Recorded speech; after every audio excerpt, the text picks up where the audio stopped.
Today, Tuesday's daf is daf Chaf Aleph. We are up to the Mishnah. We're continuing to learn the laws of a king. Lo yarbe lo nashim, shouldn't have too many wives. Elo shmoyne eser, total of 18. Rabbi Yehuda Omer, marbe hulai, he can have as many as he wants, provided b'vat shelo yehei mesidus esliba, shouldn't lead him astray. Shouldn't lead him astray. As the Gemara will explain what's going on and what the machlekes is, because the pasuk says shouldn't have too many wives, and they shouldn't shouldn't lead them astray. So he says as long as they lead them astray, there's no limit. Rav Shimon says no, definitely the maximum is 18. So what do you mean don't lead them astray? Because if this woman leads you astray, then even one woman you shouldn't marry a king. Even one woman that is only saying shouldn't marry. Even women that were righteous like Abigail, Tzedekis, nevertheless, he shouldn't be marrying more than 18 women. So very interesting because we learned before already. Rav Shimon generally believes that you darshan the reason of the pasuk. We darshan what the reason, the motive behind this particular mitzvah is, and then according to that reason, we decide how we should behave in this mitzvah. And here we see something interesting. Rabbi Yehuda says the purpose of the mitzvah of not having too many wives is because it might lead you astray, and therefore, as long as they're all good women, you can have as many as you want. Righteous women, you can have as many as you want. So he dashes time in the Torah. Rabbi Shimon says, no, I take the pasuk. Literally, we don't dash in time in the Torah. So the Gemara was going to ask that very question. Remember that Rabbi Yehuda dashes time in the Torah. Yehuda believes he dashes the reason for the pasuk. Rabbi Shimon dashes time in the Torah. Shimon doesn't. But we learned exactly the opposite. The Tanya we learned, when you take a security from a person, a borrower should not take from a widow. Almana, when it comes to a widow, the Torah says you should not take from a widow because you're going to have to bring it back if they're poor. You're going to have to bring it back to their house. So the Torah doesn't give a reason why. So said, don't give security to a widow. Alma ben haniya, whether she's poor, ben ashira, whether she's wealthy, ein mimashkin and oisa. We do not take a mashkin shenema because it says leisachper beged almana. You should not take security, the garment of a widow.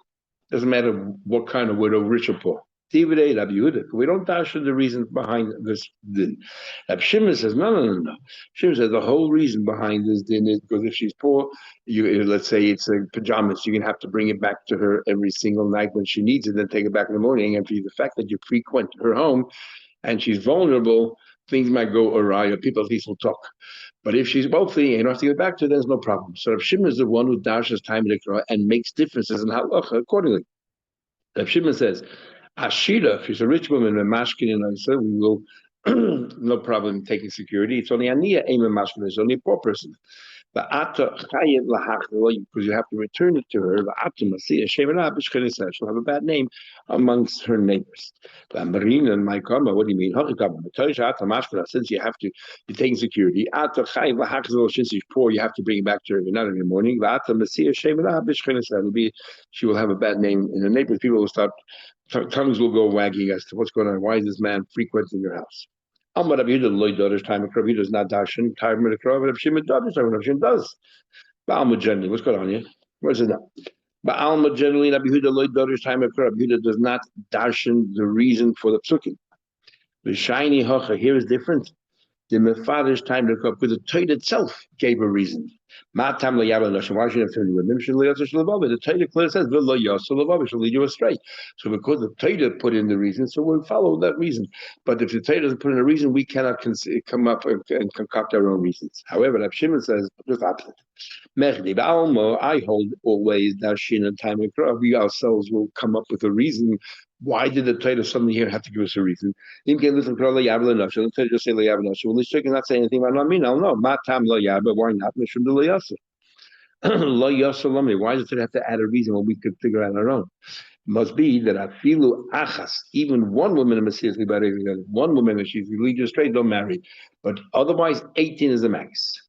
Even if she's a tzadekis, like Abigail, who married David, and so on. Says Hani Shmoina Esron Hani 18. Where do you get that number 18? See, if you want to say very simply, we look at the pasuk. It says regarding David Amelech, what's his family was? It was the makeup of his family. David Bonim Chevron.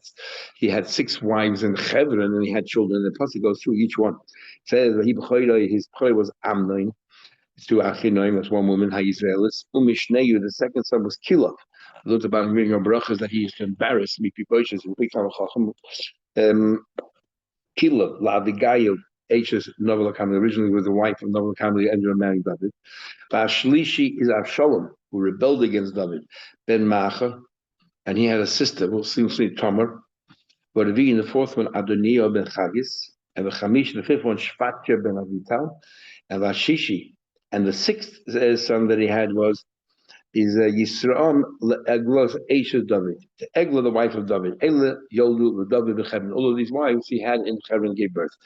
David says, Ima, if you find that there's not enough women, and you can add Kahena the Kahena, like this and like this. Now there's another 6 and another 6. Kahena, she's another 6. The Havilah Tam said 18.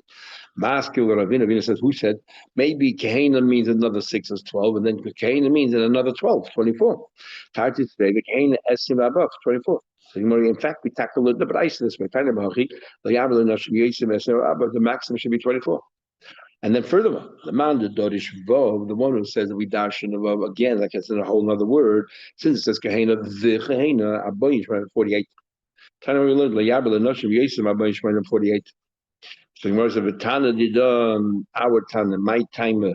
What is the reason? Why does our Tana say only 18? Omarokana, Makish, Kahena Basa, Kahena Kama. He equates the second Kahena to the first one. Makahena Kama, she's 6. Half Kahena Basa, she's 6. Says the Gemara, but there's another wife who had a Cheved. He had Michal, as we discussed before. But having Michal, then he had Michal who married David. So what he's saying, there's only 6. Amarav. Egla, which means a kelbel, a calf, Zu Michal, like a pet name or a nickname for Michal. The Lama Nikashma Egla, Shechaviva Olav Egla. He was there to him like a little calf. And Taka says in the Pasik that Lule Charashne Beglosi, if you would have plowed through my Eglosi, my calf, Shimshon Agibba was saying he gave a riddle and nobody could figure out the riddle. And they extracted it, they took it away, took it out of his wife. So he said, if you wouldn't have plowed Beglosi, my kelbel, which is referring to his wife, that was a nickname. So we see that's a nickname. It was Michal. Says the Gemara, it was Michal. When we have it in Michal, but it says in the pasuk here that Michal or Egla had a son called Yisra, but we know Michal had no children. She was actually punished. But see, it says when Michal Bashola she didn't have any children. The day she died, when she saw David Melech dancing with a frenzy, she thought it was demeaning, unedifying for a king to behave this way, and therefore, and she scolded him, and she was punished for it. She had no children. That means she had no children till the day she died. But on the very day she died, she gave birth. We're talking about. When does the pasuk talk about? The pasuk talking about Hebron. Hebron was he reigned before he went to the Shalim, and the whole story that she got punished was in Yerushalayim many years later. So on the one pasuk it says she had no children, and then you're telling me that Eglah is Michal. I mean, she did have a son. Let's see, when she looked through the window of the Taylor, she saw Mel David, the thousands of Mechakos of Hashem jumping in her friends before Hashem, but Tivas, and she felt that it was demeaning for David to behave this way. She looked at him with like disgust. She called basically she got punished for looking at disdain at David. So the other way around. She had children prior. After that, she no longer had children. Says the Gemara of Aksiv, it says, you're telling me you only had 18. David took oid pelakshim. He took more pelakshim than noshim and women. B'Yerushalayim. Sounds like he took many more. Says the Gemara, not many more. Lemeluye shmoina asher, total of 18. My noshim or my pelakshim. You tell me the women and the pelakshim. What's the difference between a wife and a concubine? Nashim, women is biksuva. Women, you get married with ksuva and kiddushin, normal marriage, and also you write the contract, the document, ksuva. Of the pelachim, beloy ksuva, ubeloy kiddushin. This is the Rambam's gisa, and the pelachim has nothing, neither kiddushin nor ksuva. Rashi and Chumash said that pelachim is kiddushin, does have kiddushin, but no ksuva. Machlekes is brought down Shulchan Aruch whether a person is allowed to live with a pelegish or not. Beautiful word from the Vilna Gaon that we know that every couple that get married has Hashem's name in their marriage. Ish, we had in our Rambam, Ish Isha, a man and a woman. Ish is Aleph Yud Shin and Ish is Aleph Shin Hey. Yud and K together is half of Hashem's name, and then Ksuva is Kaf Sav Vav Veis Hey, Kosav Vav Hey. So you add the Vav Hey to the Yud K Kedushin, and the Ksuva makes the full name of Hashem, Yud K Vav K. But Pelakshim don't have a Ksuva. So they only have half of a name. They have the Ish Isha, because they have according to Rashi, they had Kedushin. So they have the Yud and the K, the combination of that, the bond of that, but they did not have the Vav K because they had no Ksuva. And that's the word Pelakshim. Pelakshim is made of two words, Peleg Shem, half of Hashem's name. They only have the Yud K and not the Vav K. And the Machlek Yisrael also whether the Pelakshim are included in number 18 or over and above that. Says the Gemara further. David Melech had 400 children. The Kulan B'nai Yefas Torah. Yefas Torah, the Torah said that a Yid, if he goes to war, and they would send out their wives, the Goyim would send their wives to seduce the Yidden, so they should distract them from the war. So these are called Yefas Torah. The Yidden takes them captive, he can bring them home. And that's the beginning of Parashas Geseitze. He lets them sit there, and he makes them, and he sort of embarrasses them the way they dress and the way they, the hair and the nails and all that. And if after 30 days he still wants to marry, he can't force her to convert. And Big Machlek is Rashi and Rabbeinu Tam. We say that the Keneged Yetzirah Divrei Torah, according to Rashi, that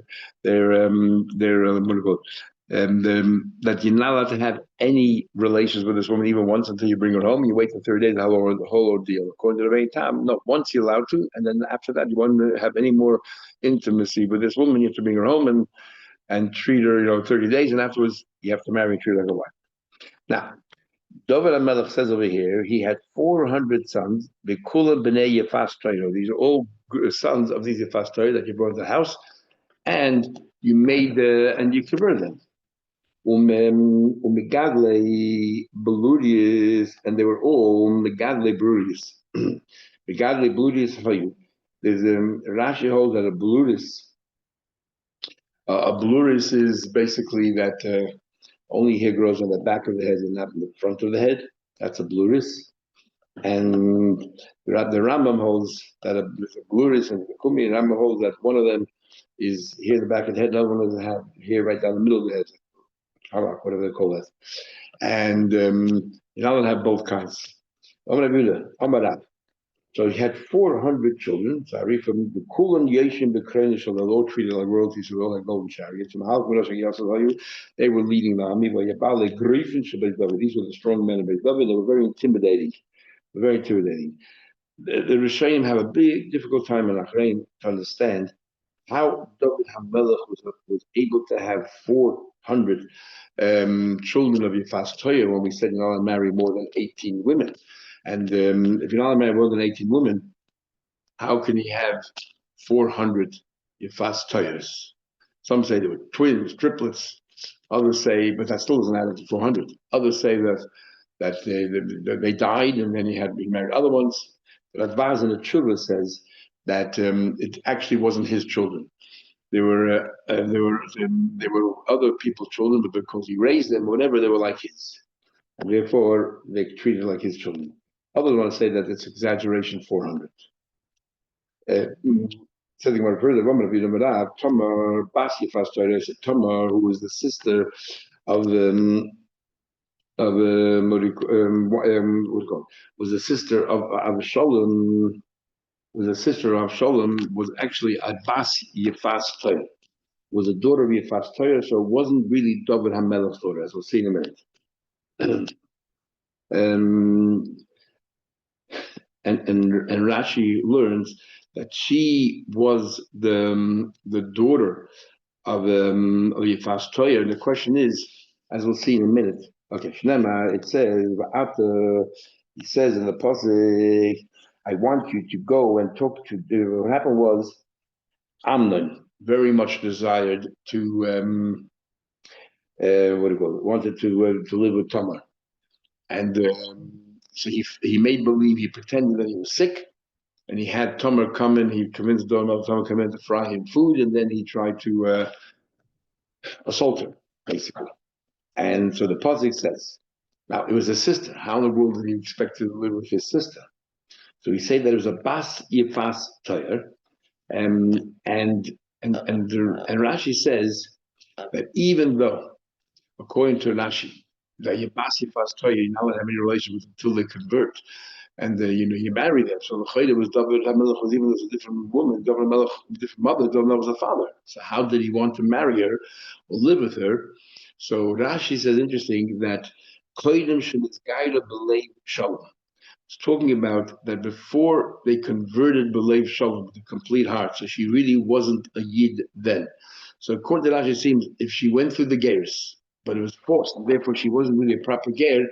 On the one hand, he can live with her, whoever the other male, for example, but the children are not considered his because she's not really a ger. So after the king, Kiloi, I want you to talk to the king that he should somehow or another not in any way deny you this opportunity. This is what his friends were telling you, Amnon. These are the Bas Nasuyin. If you can tell me that Bas Nasuyin, if you can tell me she was a girl. I don't know if she was a daughter of Yifas Tari, because if she was a daughter, just an ordinary woman, the Dom married. How in the world can he marry her? How can he say the Dom shouldn't deny it? It's a sister. The Shema of Bas Yifas Tari is a Bas Yifas Tari, and therefore it wasn't really his sister. And that's how we answer Taisa's famous question on Rashi. How, since they have to wait till they convert, how in the world, so Donald was the father. So we said it wasn't really a proper conversion. Others say what Rashi is really saying is that on the war front, during the battle, he can't have relations. Once they bring her home, he's permitted to have at least one relation with her before she goes through the conversion process, and therefore it's not a problem. She wasn't a Yid. Anyway, Amnon had a good friend, Shmo Yenodah ben Shima, Achi David. This was Yenodah ben Shima, the brother of David, a nephew of David. But Ish Chacham was very smart. And smart in what way? He's very, very cunning. I mean, Ish Chacham Urisha. He was a bad person, very conniving. And he said, tell me, I'm a better friend, why are you so, why do you look so emaciated? And then he suggested the following. You know this, after you heard why he's so definitely looking, he said to him, you know what? He said, this is what you should do. I'm giving you advice now. I want you to lie down on your bed. Pretend you're sick. Your father will come and will come and see you, etc., etc. Add until the osra le'ene esabiyu. And you say to your father, you want someone to come in, your sister, to go ahead and make before you food, fried food. And then the Prophet said, "Vatikach esa Mishra." She took the frying pan, vatitzek the funnel, and she put everything in front of him. She fried food. And then the Prophet says, he hated her with such antipathy and animosity. By the time, what's going on? A minute ago, he loved her to death, and now he hates her to death. What happened was a pubic hair, got caught onto his male member, and it sort of cut his member that he was no longer able to perform. He was no longer able to get married. Can't get married. So therefore, because it cut his male member, he was very angry. Says the Gemara, doesn't make sense. Was it her fault then? Says the Gemara, my other, if it got caught. What's her fault? Why is he angry with her? Let's say that she actually went and deliberately took a pubic hair and tied around it, and when he pulled out, he cut right through. So it's like cut it through and turned him into Grushach. So the word any can be what Dora Shrab, what Dora Dasha might see. It says in Pasig, beauty. And the beauty is, naturally, they don't have that the Jewish girl, women, don't have hair under the armpits. The light base of heaven, they don't have hair, pubic hair. Now, after the first base of Midrash stopped, went back to normal, and the only question that everyone asks is, if there's no pubic hair, how in the world do you know someone's bas mitzvah? So I guess we're hair follicles, and that was good enough. Or they had some hair, but very sparse. In what it says, shiny Tomer, so the Tomer must be different. The Basi faster, she was not a Yid, she was a guy, and therefore she had hair, and therefore got tangled up in her hair. Batikach Tomer Efer al and Tomer took ashes on her head. The friend of Pasim, and she took all of her clothing and she Kora, she ripped Tomer, Geder Godul Godul Tomer. After this event, Tomer went ahead and made a special, and she went out to the women and he told her, be aware, or beware. She said, imagine, look how a princess is treated by a male. Imagine being alone with a male and you're just an ordinary woman, they'll abuse you. And me, I was so modest and didn't help. Especially if you're not so modest, you'll definitely invite trouble. Because of this, that moment goes through, they made a decree, al hayichud ba'ala pnei. That no longer can someone be together with any arayas. He can't be alone in solitude with anyone that is forbidden to you in the Torah, and also even for a single girl. Says the Gemara, because of this event, what happened between Tamar and Amnon, and later on, we know that Absalom went and took revenge on behalf of his sister and killed Amnon. Says the Gemara, yichud deraisa, yichud from the Torah. Where do you find an allusion in the Torah for yichud? Big machloek for showing him because it says only remes. Does that mean it's also mahatayra yichud to be alone with a woman that is forbidden to you, or is it only midirabon? It says remes. How do we know? It says if you'll be induced or seduced by your brother, the son of your mother. Ben aim mazes ben was after the son of your mother. Allah will tell you that ben misyachid im imer, that a son can be together with his mother alone. The ain achar misyachid im kol arosh. Nobody else can be alone with any other area. Allah aim will say goes or you're right. Yichud mahatayr what they added in the times of Tamar was for a pnuya. Then the pasuk says Adoniyo ben Chagis misnasei v'leima. He then went ahead. And Adoniyo, when he wanted to become a king as well, he took the crown, tried to place it on his head. It didn't fit on the head. Why didn't it fit on the head? So that's very interesting that in David Melech's family, or the rightful monarchs, they had a little bit of a piece hanging on in front of their forehead, and they had to, and the crown was made in such a way. Only an indent in the head, and the crown was made in such a way that only fits if you have that indent. If you don't have that indent, the crown didn't fit, and therefore it didn't fit in. Made himself chariots and riders. 50 soldiers, footmen in front. He's a royal family. When you would have Kulan, the Tulit Chel, all of them, their spleen was removed, which means they were very quick. Also, they carved out of the sole of the feet, so they took out all the nerves, so therefore they can run over nails and everything else and would be effective.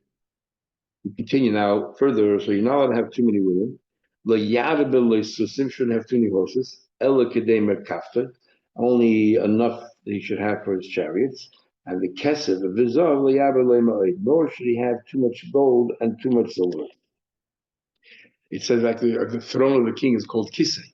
So they say the Rosh Hashanah of kisei is kaf is kesef, samach is sus, and aleph is isha. And each one of these there's a cap, a limit to how much you should have.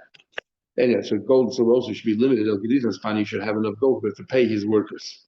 Because then there's a positive mitzvah that he has to write a second Sefer Torah. When he goes to war, he takes the Sefer Torah with him. When he goes back home, the palace, he takes it with him. When he goes it goes with him. When he sits down at home, he puts her on opposition. It says, "She be with him and she read it his entire life." I would have thought I would thought even if he has enough horses just to fill his chariot, also be forbidden. That's what Bryce said. Only for his own personal use, he shouldn't have too many. And you shouldn't have too many horses. Now, why shouldn't he have too many horses? By the way, because it says a pasuk, you shouldn't go back to Mitzrayim. So the reason is because we don't have to go back to Mitzrayim, as we'll soon see. He's allowed to have enough ample horses to be able to take care of those chariots. Says the Gemara.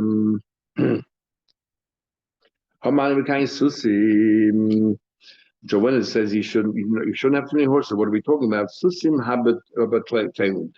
We're talking about susim that have no purpose. Even one horse, then you shouldn't have even one horse, single horse. It says susim plural. I don't know, a single horse that you have no use for, you shouldn't buy just to have it. To tell you, it says in Pasuk that you should not go to Mitzrayim in order to increase sus and single. Even one horse is forbidden. It says since even one horse is forbidden, why does it say that Pasuk horses lava to tell you that you have transgressed? The loy says al kol sus. That what for every single horse. That every horse you're over a separate avay. You buy 10 horses, you have 10 avays.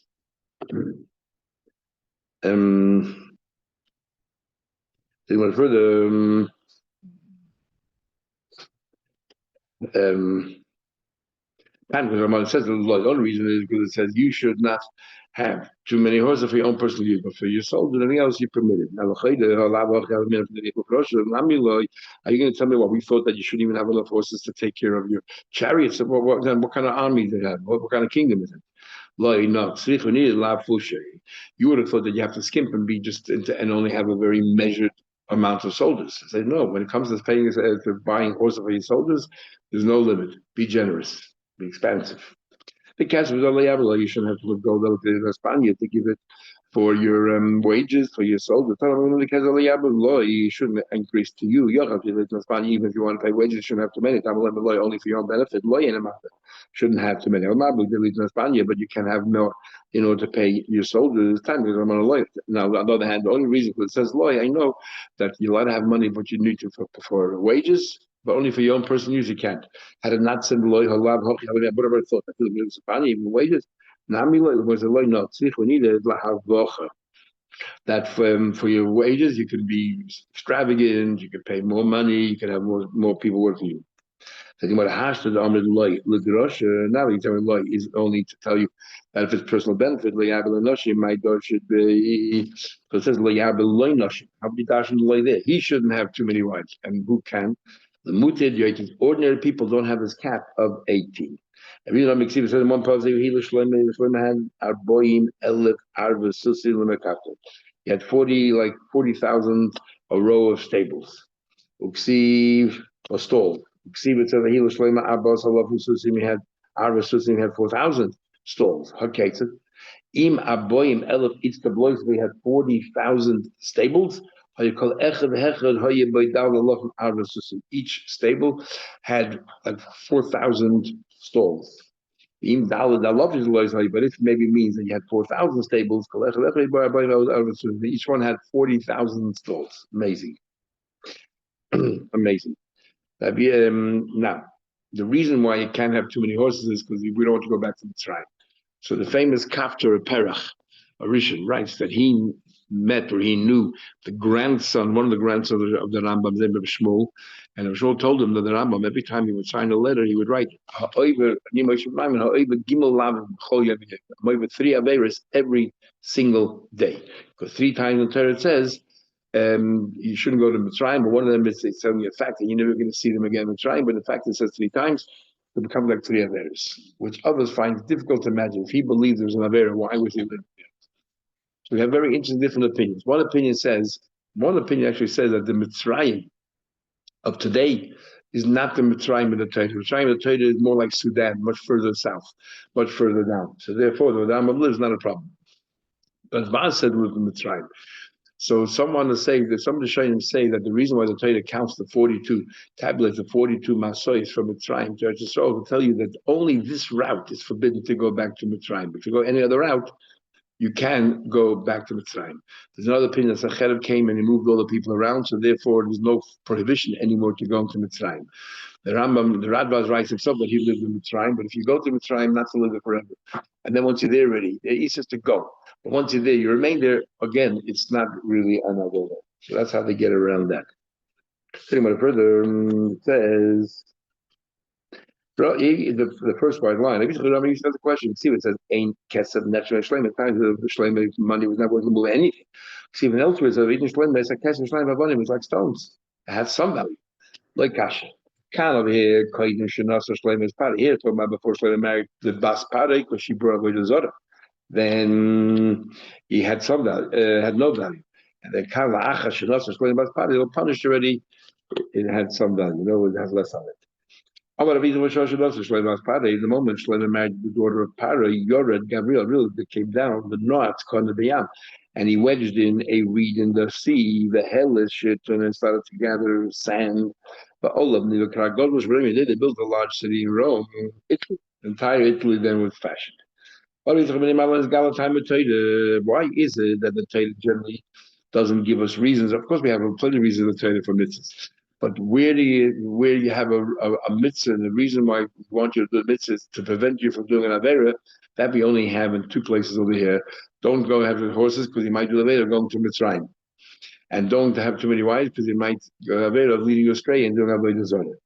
How come only two such mitzvahs of this type, where we're given the reason? Shalishtei Mekrois is Galo time because these two psukim we were told the reason. Nichshel ben God Elam and Shalem Melech stumbled. I have no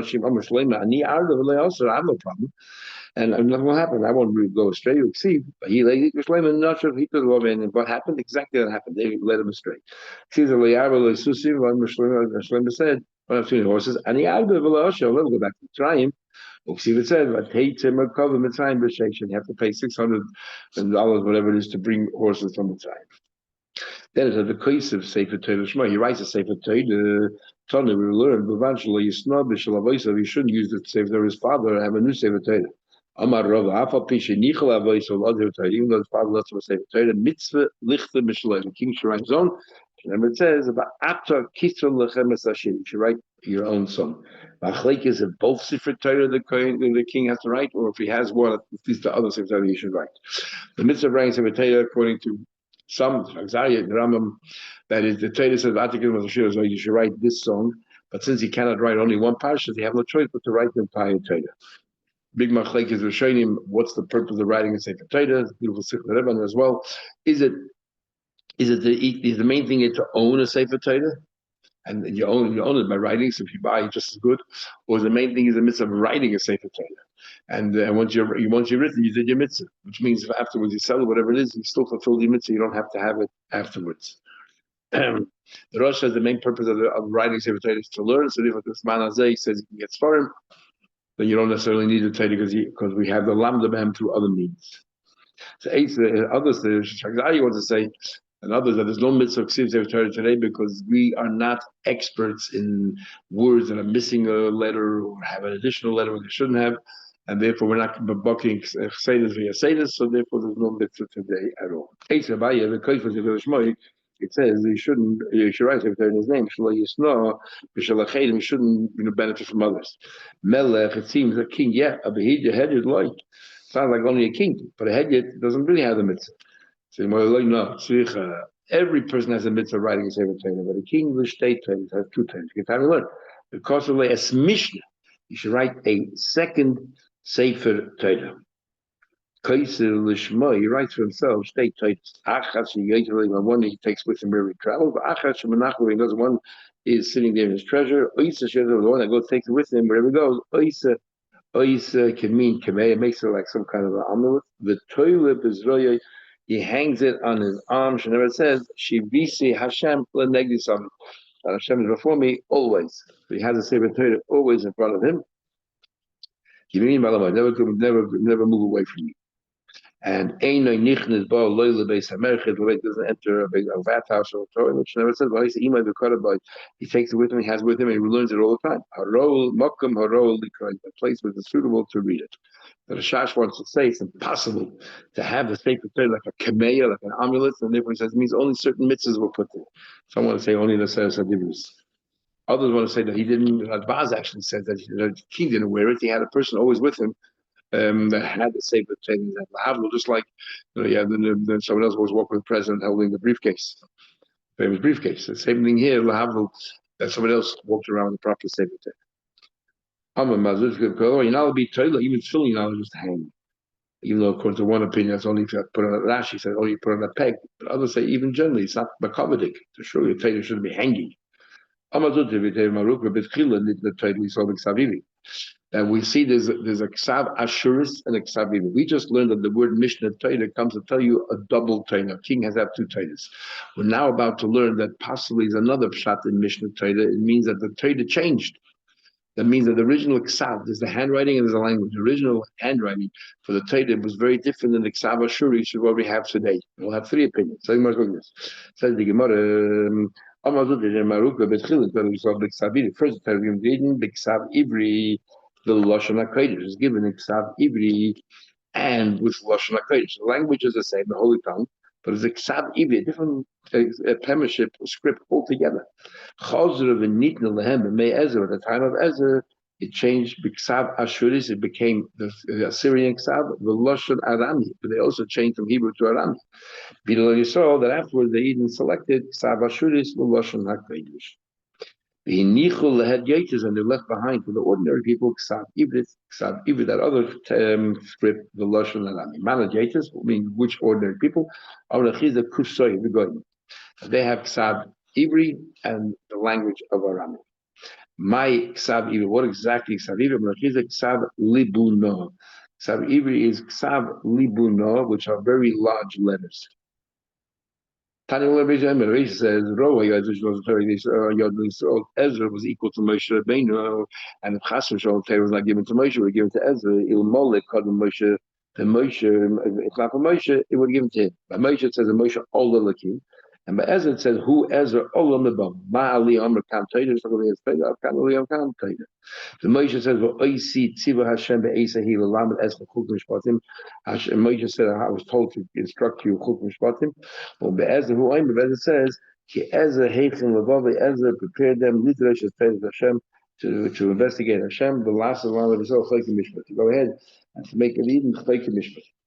Afapi, even though Shalai Nitna Torah Al Yodai, even though the Torah was not given to him, Nishtana Al Yodai. So Paul Ezra did not give us the Torah, but nevertheless the language changed. What changed? Haksa, the actual script. It says, the Pasuk, Ksav Hanishtavan, the writing, the script that changed, Chosav Aramis and Maturgum Aramis. So that it changed. That what happened was suddenly there was writing on the wall by Belshazzar where it says Menei Takal a person. We'll see later, count, and way up, and we'll discuss what exactly does that mean. And so no one knew how to read it. No one knew how to understand. Why didn't they know? Because the script actually changed, and because the script actually changed, nobody could read it. So you must further uksiv, and it says that nobody can read it. Nobody's able to read the ksav. Suddenly those hands started writing on the wall. Nobody can read it, and no one was able to interpret or explain to the king what in the world is going on in this. They couldn't say. No one knew. Says the Gemara, it says because of Esam Mishnah Torah, Moshe when it says, and a king should write Mishnah Torah. So we learned before means a double Torah, two Torahs. They're saying Ksav Haro Mishnah, write the Torah in a language that eventually the script is going to change. Why is it called Ashuris? So in other words, according to this, Ezra is the one who introduced the script that we have today. So why is it called Ksav Ashuris? Even though it was not a Syrian script, but Ezra took it from the land of Ashur, from Babel, and he brought it with him. Tanya, we learned, Rebbe said, the Chila B'Ksav, no, Torah was given to Eden in Hebrew, in Ashuri. Kivan Shechatu, this is opinion number 2, when they sinned, Nepech Lehen, it was destroyed. The Kiva Shechazru Ben went to the Tshuva, Hechzil was given back to them. It says, is that the Pasuk Shuvu L'Bitzorim, Asiri Hatikva should go back. It should go back to the cities, to the fortified cities, and Asiri Hatikva, those who are imprisoned, Hatikva still have Tikva have hope. Gam Hayim, and also today Magid Mishnah Ashulach. That is the change. I will give to you. I will return back to you. In other words, you changed, but I'm giving back to the original. So according to Rebbe, started Rosh Chodesh, it changed and came back. Why do you call Ashuris? Because it's a beautiful ksav. That Shimon ben Elazar Eimer, Shimon says, I disagree. It never changed. One opinion says it changed completely. One opinion says it started Hebrew, went to a different script, it came back. Third opinion never changed. How do I know that? Then it says, Vovei ha'amudim, the Vav, the hooks of the pillars, and we compare it to the letter Vav. Ma'amudim l'nishtanu, just like the pillars have never changed, is af Vavim l'nishtanu, so to the Vavim never changed. But Omer says, Velayudim Yisrael l'shonim, to the Eden they were distributed. According to their script and their language. Malashayim l'nishtanu, just like Hebrew never changed. Af Ksavim l'nishtanu, so to the language never changed. Mani Mekayim as Mishnah Torah Zayis. So what do they do with Mishnah? If the Torah never changed, with Mishnah Torah Zayis, the state Torahs, two Torahs, Achad Sheyetzer v'nechnesses Imay, one that he took with him, Achad Shemenach leBeit Minogam, and one that was in his treasure. Oises Yotzer Nechimay, Oises giving Kveya, and the one that he takes with him makes it like an amulet. The Torah Bezroi suspends it on his arm. And it says, Shivisi Hashem. There's a posik that Shivisi Hashem, I place Hashem lenegis, I'm always before me. The Sefer Torah is always before me so that I can read it. In Shalom, the Rambam brings in your day a machlekes if you're allowed to write mundane things or even getting in Ksav Ashuris, because maybe Ksav Ashuris should be limited only to Sefer Torah and to fill in mezuzahs and things like that. Says the Gemara Yidich, and those who say that the Torah has never changed, and you're telling me that a king Mishnah never changed, and Mishnah Torah means that you have to have two Torahs because you have to have one always in front of you. The Yidich, and those who don't hold that, so that and they hold that Mishnah means the language and the script changed. You don't need two separate Torahs. So what does it do? The pasuk Shivisi Hashem, and next time I place Hashem right before me always. Either I Shivisi my God, he needs it. When you daven, so the Shiyida you should always imagine Hashem is before you. You should never say Shivisi Hashem, and place Hashem right before you when you're davening. Da lifnei mi ata omed. So the question is, if the letters haven't changed at all, how come they weren't able to read the writing on the wall? So what does it mean when it says that loi kahalim ksava, the mikra, no one's able to read the writing? Why not? If it's all the same. So we're going to have different ways of how the writing was, why they could read it. It wasn't written, even though there's Ashuris, but it was written in code. Written in the form of gematria. One of the gematrias, one of the ways of changing letters is called atbash. An aleph becomes a taf, or a taf becomes an aleph. The first letter of the alphabet is the last letter. The second letter beis becomes a shin, and the third letter gimel becomes a reish, and the fourth letter dalet, and so on. So the words are mana, count. So mana, menei. So the word menei is a mem, and in the atbash formula, a mem becomes a yud, and the nun becomes a tes, and the aleph becomes a taf. So it's yates id the pukvach. That posture, the menei takla parsim, becomes in that code. It becomes these words. It was written these words yates id pukvach, and nobody understood what exactly it meant. They had no idea. Anyway, so further,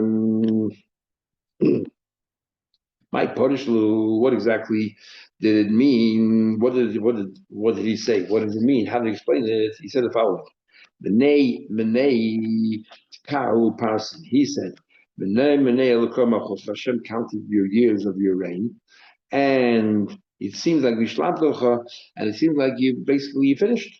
Tikalta b'maznaya, and he weighed you in a scale. He found that you were wanting, that you were missing. Prises malchusecha, your kingdom will be split in half. The Yohivit lemodai, and the half will be given to Modai and to Paras.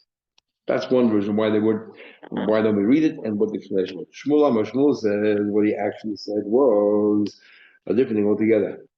That he made three words. He took the word b'nei tako, b'nei tako pasid. He took those words, and he made three words of five letters. 3 words of 5 letters. So what he did was first he took the first letter of each word, mem, tov, vav. He said mem, tov, vav, and then so that's for the first word, mam, which leads to mam time, and then the second letter nun, kuf, and reish.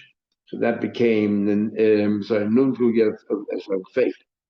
Fei is in nakfei, and the last one is the aleph, the last letter of the word menei is aleph lamed, and reish nun, the middle two letters of the last word is reish nun. And therefore, the code again, they didn't understand. Abiyachar says no. Abiyachar says what he did was he changed the letters around. Another kind of a code altogether. He said he wrote them backwards. Menei became agam, and taka became lakas, and the last word is upasin, and they couldn't, and he read it backwards and had no idea what was going on. And Rashi says, no, what he did was he took the first two letters of each word and put them in the end. So Menei became, he just turned it around. So Minei became Nemei, and Taka became Kaka. He took the middle letter and put it in the front, and so on. And that's why they couldn't understand, and there was able to read it. Have a good day. See you tomorrow in Wood